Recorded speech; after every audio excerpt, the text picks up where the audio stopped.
Welcome to today's plumberparts.co.uk video. My name's James and I'm joined here by Joshy Boo. Hello. And today we are going to give you how many tips? 5 tips. On how to save bills on your heating, but we've also got one extra special. So watch all the way to the end of the video where you'll be able to get that extra special sexy tip. Oh yeah. It's just for you.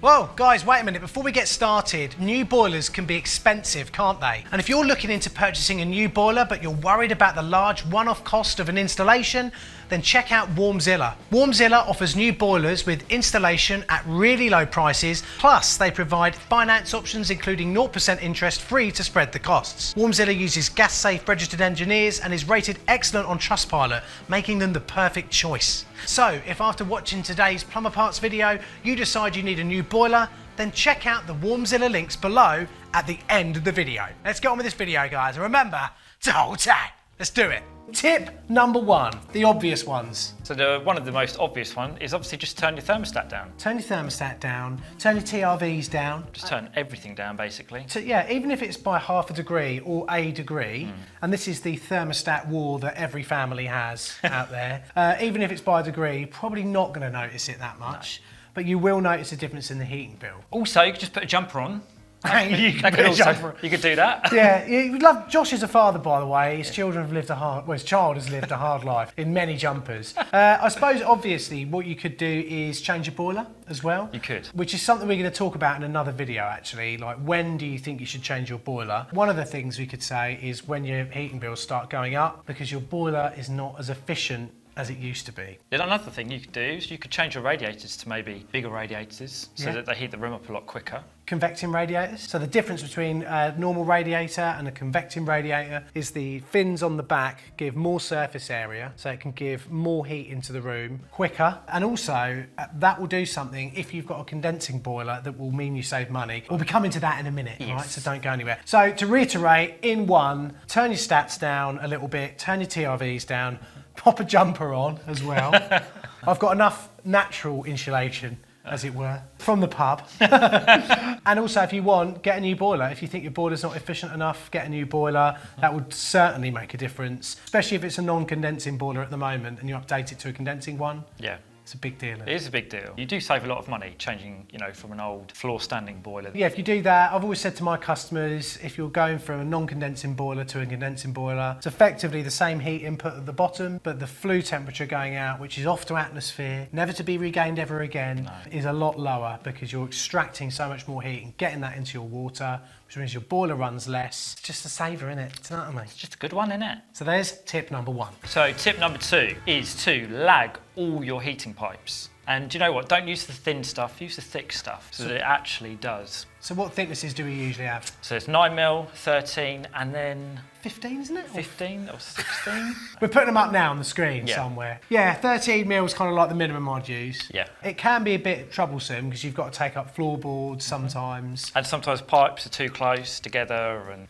then there could be a transfer of heat, etc. But I've actually got that in my ensuite. have you? They must have touched after the floor got insulated. So now the cold tap, when I turn it on, runs through a bit hot sometimes. Oh. It's a bit naughty, that. Yeah, it's a bit naughty. Actually, I went to a hotel once and it was the same thing.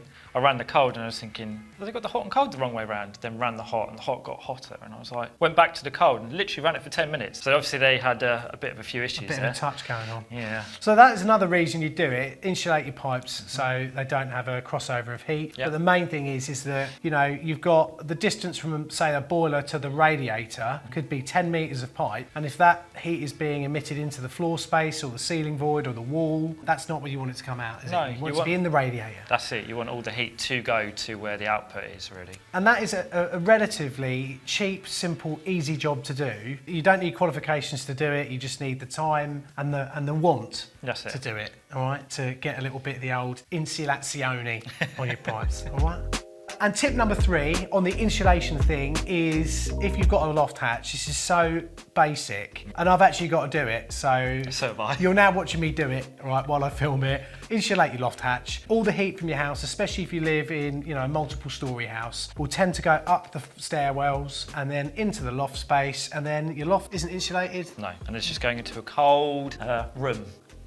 Yeah. No one lives in, Yeah, exactly. apart from the birds. And if it's snowing, right, and your house hasn't got any snow on its roof because all the heat has gone up there, you might be getting a phone call from the police Yeah. or even a visit. We know what's going on. Yeah, so insulate your loft hatch, make sure the heat doesn't go all the way up there. That's super important. Again, super easy, super cheap to do. Even if you use an old sleeping bag or some clothes or whatever, it would definitely make a bit of a difference. Josh has got a difficult one now. In 4. Number 4 is, if you have a condensing boiler, the way that condensing boilers work is that it reuses its own heat. What that means is basically inside the boiler, it creates condensation. So then that means, it causes condensation in the boiler, hence why you've got to have your condensing boiler go to a drain. Because it reuses its own heat, it then goes out to your heating system a lot, it uses a lot more, it uses it a lot more efficiently, if that makes sense. This is a difficult one, isn't it? And then when you've got cooler return water and a hotter boiler, the heat transfer is a lot more happening. So basically, that's why you want to balance your radiators. That's exactly what we're getting at. Yeah, that's what we're getting at. Balancing your heating system is a great way of spreading the heat out and basically making sure that every radiator gets the right amount of flow. The right amount of flow. So every radiator, if the whole house is cooling and all the radiators are on, will all get hot. But at the same time, the return going back to the boiler isn't so instant that it's so hot, and therefore you get a condensing Well done, Jimmy. achievement.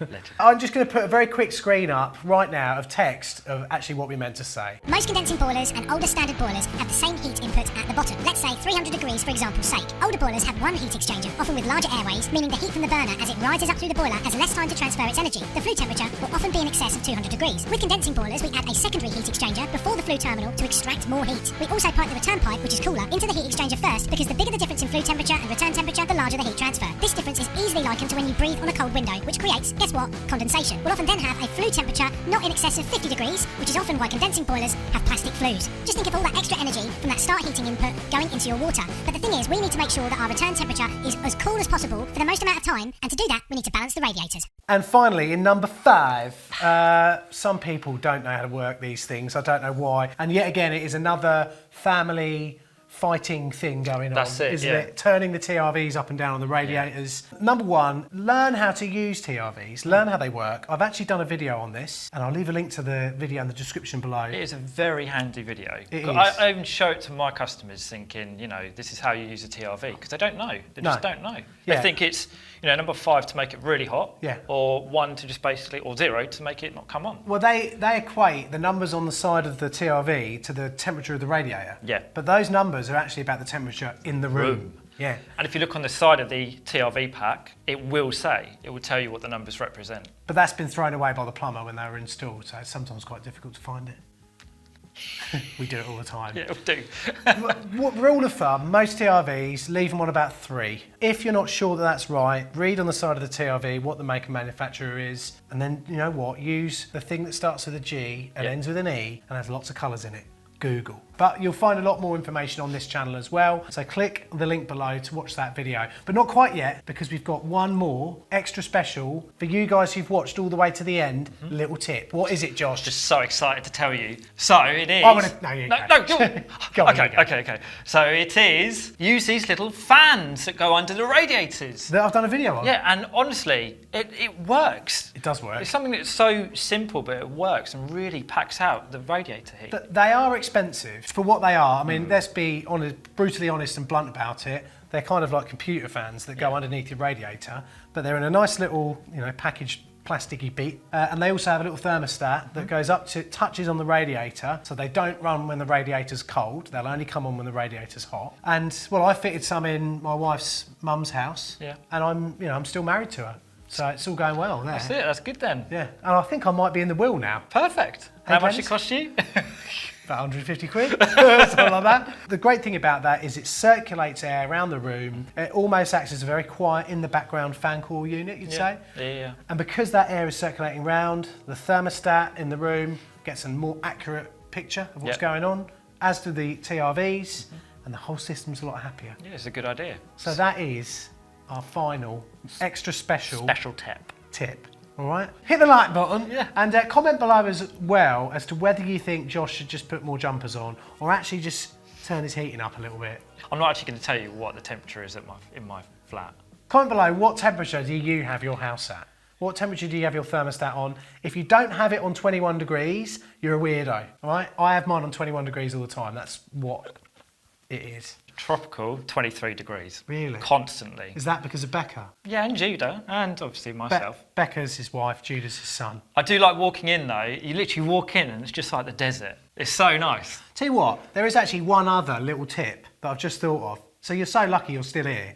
An extra little tip. If you've got an upstairs house with bedrooms and stuff, where you normally aren't spending your daytime, shut all the doors on the bedrooms. That's a very good idea. And also, yeah, close your curtains at night.